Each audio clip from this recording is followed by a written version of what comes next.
Now they're expanding now, and we're actually saying, if you're going to expand, we want the infrastructure first.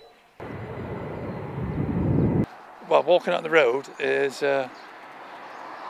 taking life in your hands. Bristol Airport opened in 1930 and has continued to expand. In 2010, Bristol Airport plans a £150 million expansion. These plans include a new car park, extension to the terminal building, and also a hotel. This has been met with a lot of criticism from local residents.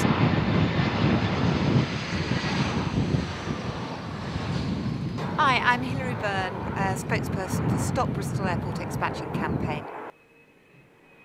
What people are worried and parishes are worried about is more daytime noise from flights, more nighttime noise from flights, more traffic on our roads, loss of green belt due to car parking, and of course they're also worried about climate change.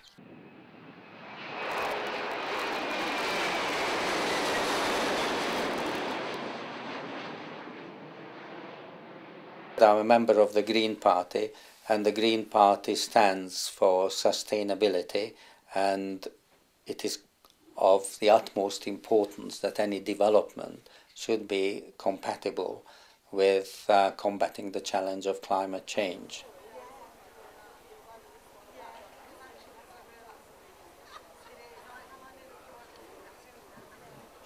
Now there are several issues. One is it necessary? Who does it benefit?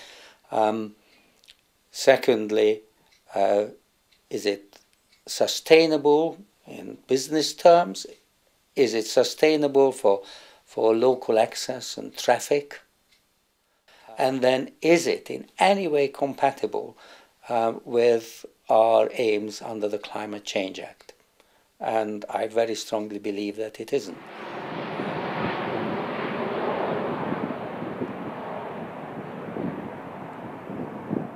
The airport is there, and the runway runs parallel with the road. We are very near peak oil, and air travel for the masses is just not on. But I don't think overall, to stick to the knitting, that it should be allowed to expand, because I don't think the demand can continue as it has been. There isn't a need for this sort of airport. All right, the airport is just over there. If you stand on your toes, you can see the control tower. And we can often see planes in the tips of the wings and that in the distance. We're a resident for, 48 years we've lived actually here. I really feel that it's large enough at the moment, and the perimeter is in such a mess, a squalid mess. It needs tidying up. All this time that the aircraft have not been flying, they've not attempted to clear around the perimeter, and I feel that they should be able to keep their airport tidy before they are allowed an expansion anyway. And also the road access to it is absolutely horrendous. We've got no pavements, we've got no street lights, so really something needs to be done about that before they expand it. The airport we don't mind too much, but the road is very bad. Walking on the road is taking life in your hands. We asked for a pavement here, but no chance of getting a pavement. So you can see what the road's like. You can't even get in on the grass verge because there's no grass verge. So the hedges grown out and covered the grass verge. So we won't want to see it double inside. No, definitely not. No. It's really difficult pulling out of the drive. I always get quite worried actually. I stand there. Well, I sit there rather, thinking, right, look left, right, I'm going to go for it now, quick. And I always keep my fingers crossed that nothing's going to hit me. Every time, every day. We've had to have special windows, what they call silence glass, which has cost us rather a lot of money, on the bedroom windows to combat the aircraft noise and the road noise.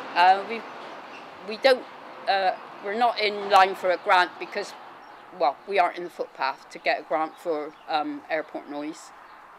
We've had quite a few accidents down this road as well, which we've just written letters to our councillors actually, giving them details of what we think about it. And I've taken photographs of my daughter standing on the grass verge with the traffic coming in each direction, just to point out just how awful it is for pedestrians. Local campaigners are using the Air Transport White Paper on climate control to support their campaign against the expansion. Well, the Heathrow ruling, as we understand it, states that the Air Transport White Paper, which is the guiding policy for determining airport expansion throughout the UK, not just at Bristol, every airport, is now very flawed. It has to take into consideration all the climate change, and of course North Somerset at this stage in the airport haven't done that. So we think they need to go back to the drawing board and rewrite their climate policies. They need to show us different information. We need to see how they are going to reduce their carbon emissions. I very much hope that they will look at it again in view of the recent High Court judgment, which quite clearly said that that the two policies, the aviation white paper policies, do not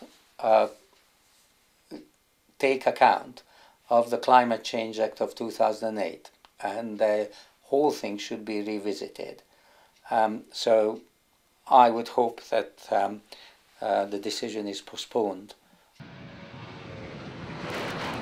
On the 24th of May 2010, a planning and regulatory meeting was held at North Somerset Council. The application for expansion was approved at local level despite the objections, and was then referred to the Secretary of State for final approval in due course. So allowing the airport to expand when everybody else is having to cut back, just to me doesn't make any sense whatsoever. I have always objected to the constant moves of the airport to expand. We have to stand up for our residents and get mitigation. And people who don't live so near the airport don't realise how low the planes are over our parish. They don't understand that, for example, were at Heathrow, the entire parish would be within the perimeter fence. Now, this means the planes are very low, they're very noisy, and the surface traffic on the roads is very, very bad. And we have said all along that we need systems put in place so that there is mitigation for the extreme inconvenience caused to our residents before the airport should be allowed to expand. And unfortunately, this decision today means that that will not happen, and this is quite distressing for us.